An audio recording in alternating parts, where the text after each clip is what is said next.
ജൈവ വൈവിധ്യങ്ങളുടെ കലവറയായ കണ്ണൂർ മാടായിപ്പാറയിൽ പുരാതനമായൊരു കുളമുണ്ട്. ജൂതക്കുളം എന്നറിയപ്പെടുന്ന ഈ ജലസ്രോതസ് ഒരു ചരിത്ര സ്മാരകം കൂടിയാണ്. പേരിലും ചരിത്രത്തിലും സവിശേഷതകൾ ഏറെയുണ്ട് ഈ ജൂതക്കുളത്തിന്.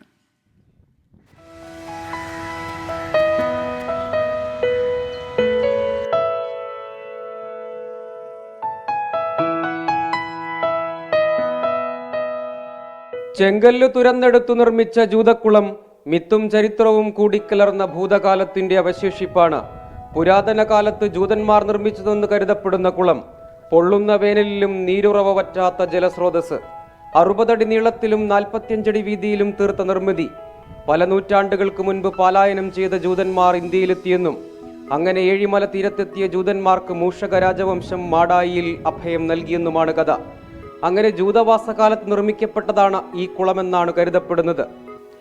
ഏഴുമല ലക്ഷ്യമാക്കിക്കൊണ്ട് നീങ്ങുന്ന ആൾക്കാർ മുഴുവൻ ഏഴുമലയിലെത്തിയാൽ മാടായിപ്പാറ ഒരു പീഠഭൂമി പ്രദേശമായി കാണും. അപ്പോൾ അവിടെ വന്ന് താവളമടിക്കാം എന്ന് ധരിച്ചിട്ട് അവർ കുറേ പേർ ഈ മാടായിപ്പാറയിൽ എത്തിച്ചേരുകയുണ്ടായി. ആ മാടായിപ്പാറയിൽ അന്ന് വിശാല സുന്ദരമായ ഭൂമി, ഇഷ്ടംപോലെ കുടിവെള്ളം സ്രോതസ് അടിയിൽ ഉണ്ട്. അതുകൊണ്ട് അവർക്ക് അവരുടെ താവളമാക്കാൻ സാധ്യമായ ഒരു ഇടമാണെന്ന് അവർ കണ്ടെത്തി.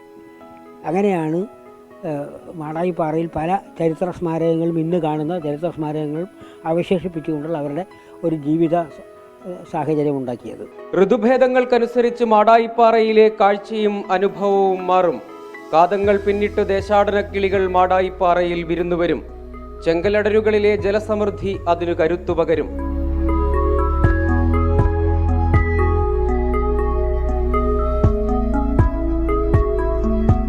ചരിത്ര ഗവേഷണ വഴിയിൽ ജൂതക്കുളത്തിനു പക്ഷേ വേണ്ടത്ര ഇടം ഇതുവരെ ലഭ്യമായിട്ടില്ല.